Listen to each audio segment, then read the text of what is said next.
You and your folks think y'all ass so smart, so slick. All these other your son gonna get the worst of it, and he know it. He know it. Y'all ain't say y'all can't say that little nigga. Y'all can't say y'all self. Don't try and run now. Your son is a piece of shit, and he's about to get all the way up. That's a call about the threats being made against Nolan Wells' friends right now. Not threats against a suspect. Not threats against someone accused of a crime. Threats against teenagers who haven't been charged with anything.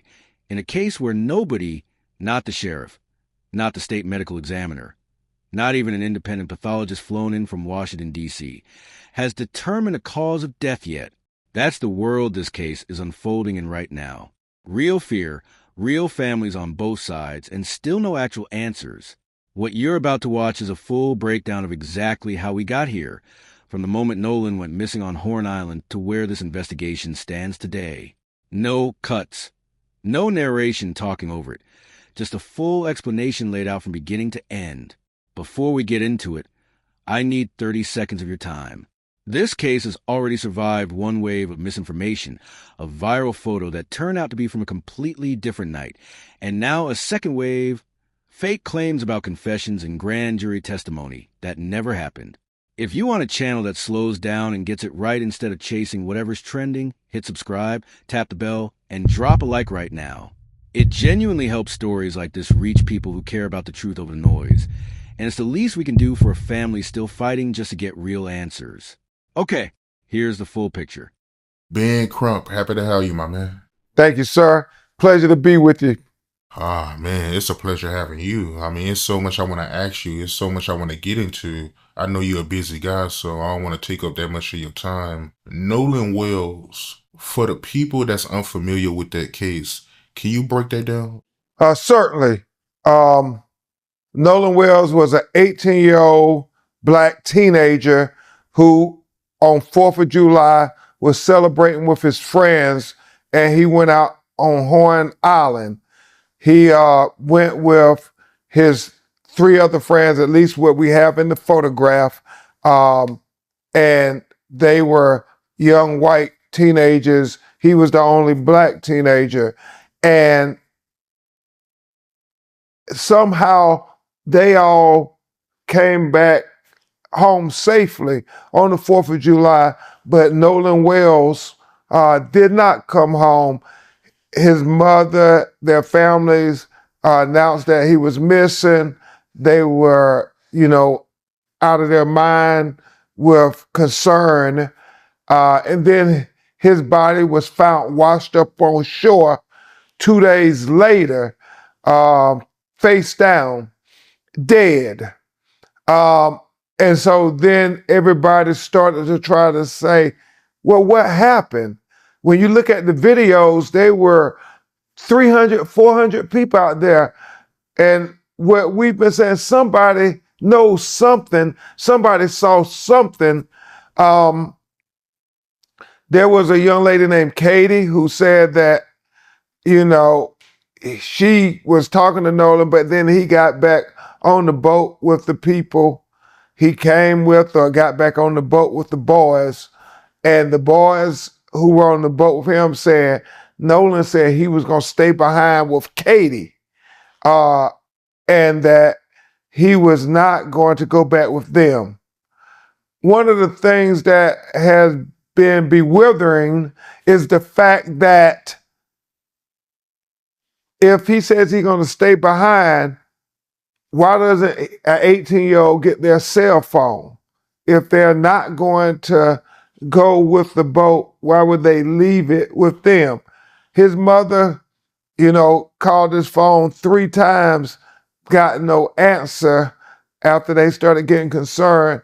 And it was when they did the Life 360, trying to say, find my phone, is when she found out that the phone were with the friends.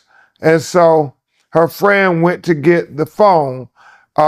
And when they got the phone back, they discovered that there were a lot of Snapchat messages that were deleted. They also found that there were some texts deleted. So that was very concerning to them as they're trying to figure out, what happened to my child? Our child is dead and we have no answers. Nobody's telling us anything. And so it became just an incredibly painful ordeal for them trying to find out what happened to Nolan Wells. And then America became engaged in this matter because it wasn't adding up to anybody. He says, I'm going to stay behind, but he leaves his cell phone. He doesn't have his car keys. Well, if he stand behind and you don't have any of that information, people are saying, did he stay behind? And so that becomes a question. And, obviously there's this CETO audio that comes out that people did forensic audio engineering on it to try to see what was being said on the audio recording of the CETO counter 911 type call. And it's in that call that people say they hear certain things. We have retained audio engineering experts to be able to decipher and to render expert opinions on the validity of the CETO 911 audio that seems to suggest things about the presence of Nolan. And so we are trying not to speculate, we're trying to investigate, but we are asking questions that don't add up to us. And that's what everybody's been doing, because everybody says, how can this 18-year-old college football player who's in tip-top shape just go missing and nobody knows anything? Nobody's seen anything. And the sheriff within, hours after he was discovered, his dead body, they claimed that, that no foul play, accidental drowning is what they suggest. And his family are saying, we can't accept that when you make that conclusion without doing no investigations. And so what they want is a full, impartial, fair investigation into what happened to Nolan Wells.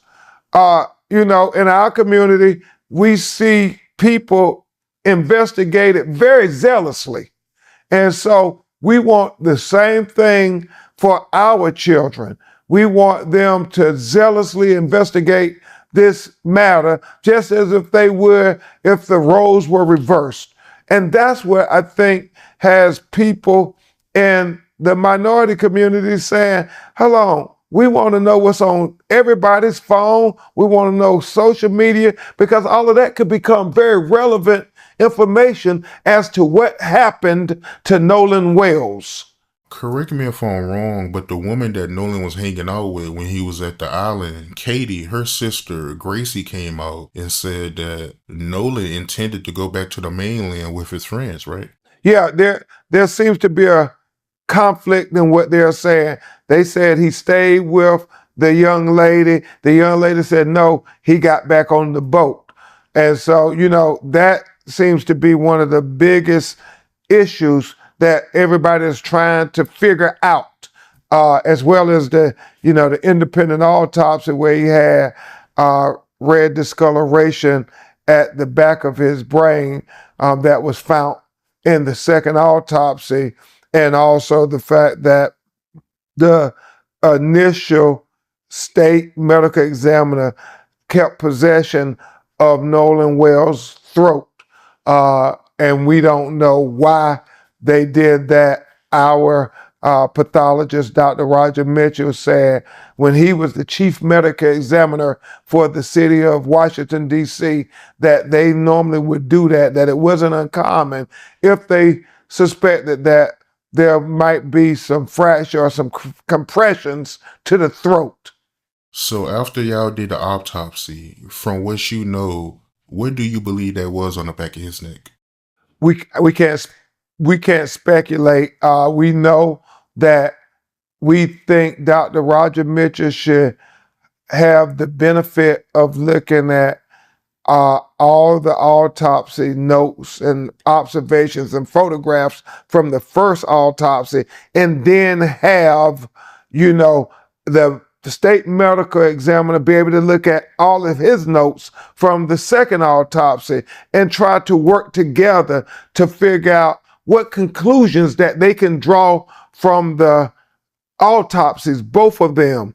And then also waiting for toxicology. That becomes a factor in finding out the manner and cause of death. But Dr. Mitchell said, and this is a very, very important, he said, if it's a drowning, then that still doesn't answer the whole question of what happened to Nolan Wells, because he said then there are questions about, was Nolan Wells' condition of his body conscious or unconscious when he went into the water? Furthermore, he said, did he go into the water unforced or forced? He said all those things become factors.